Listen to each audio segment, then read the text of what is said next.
You're walking down the street.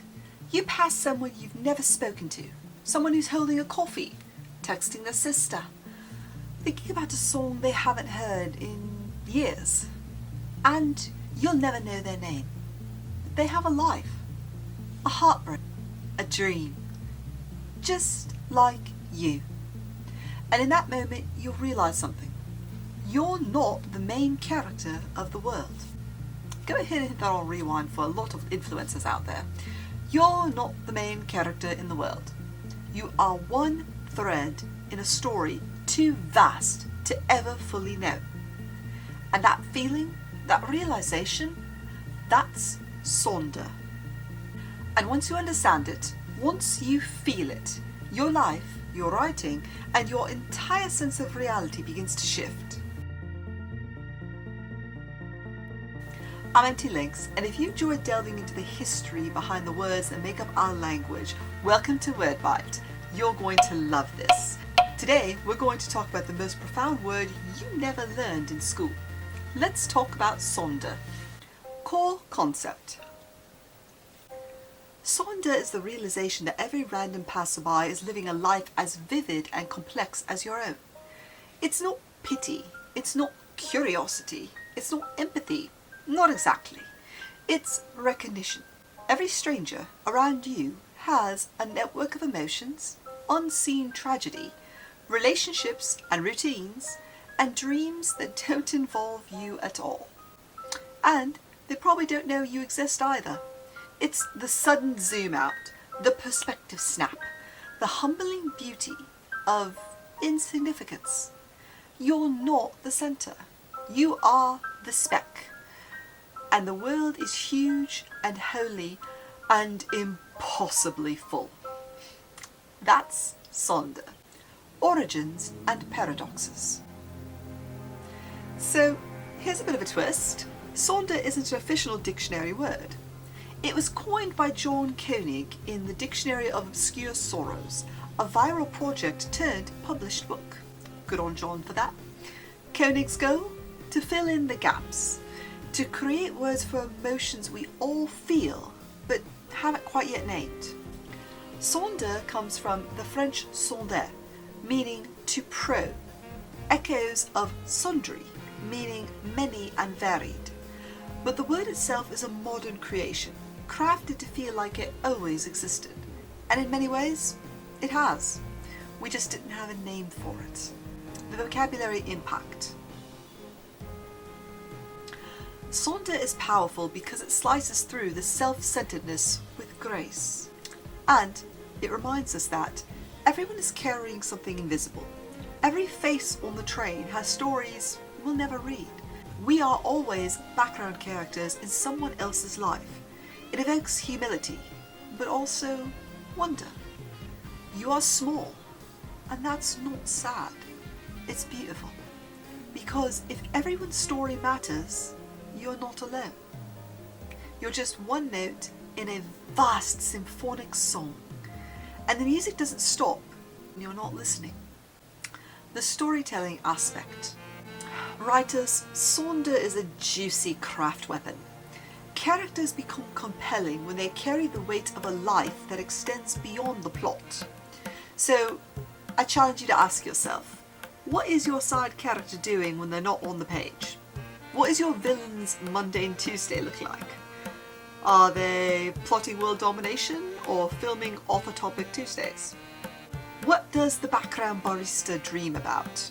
These questions create realism. They breathe complexity into your worlds. And even if you don't write the answers, you should know them. Because when readers feel that unseen life, the world feels alive. That's narrative Sonder, and great for world building. I personally try to have at least 5 facts for every character who's not a mainliner. Sonder in books. Do you want to try and read the feeling of Sonder? Give these books a try. The Brief Wondrous Life of Oscar Wilde by Junot Diaz. A Visit from the Goon Squad by Jennifer Egan. Cloud Atlas by David Mitchell. Olive Kitteridge by Elizabeth Strout. The Midnight Library by Matt Haig. These books ripple with lives that touch, drift and spiral. They remind us that every person, every character is a novel we only get one chapter of. And that's enough. The engines of Sonder. Have you ever stood in an apartment window at night and looked out across the city?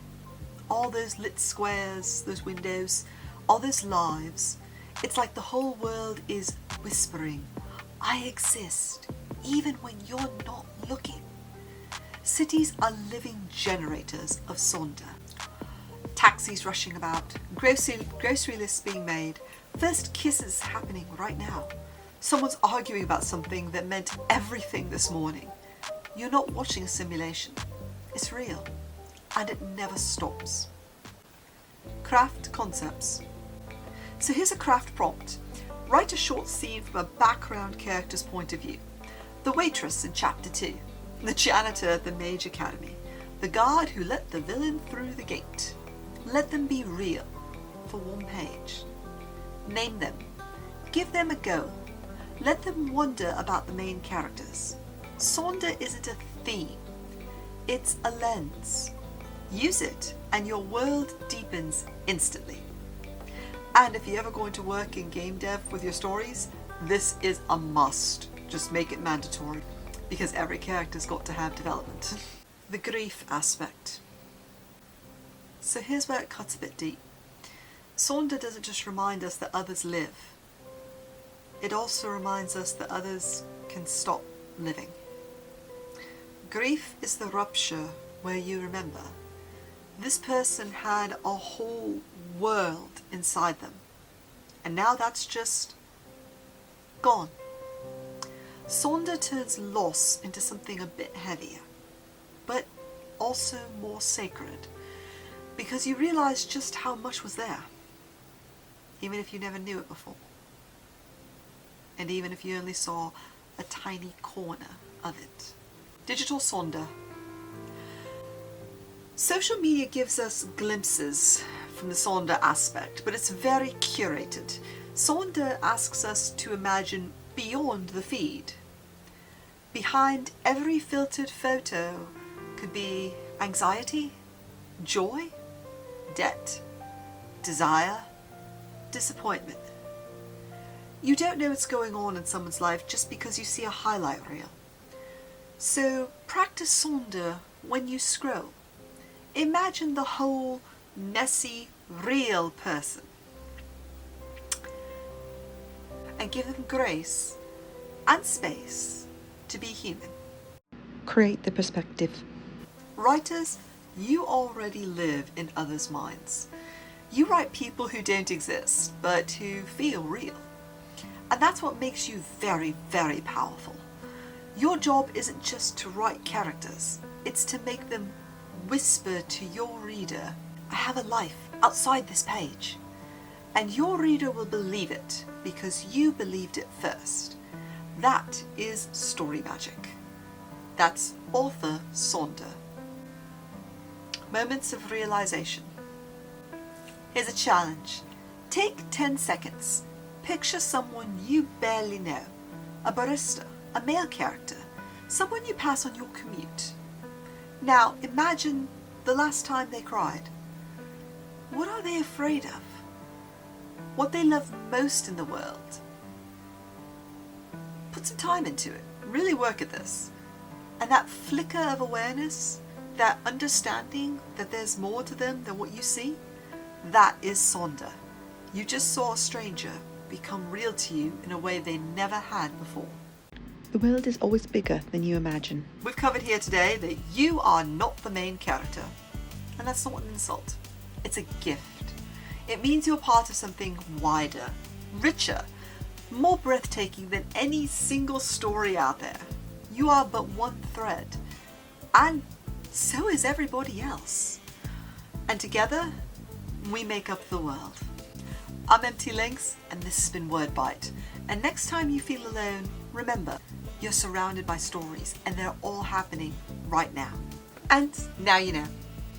Go ahead, pull this thread right here, it'll take you to the next video, where we'll talk about the history of palimpsest.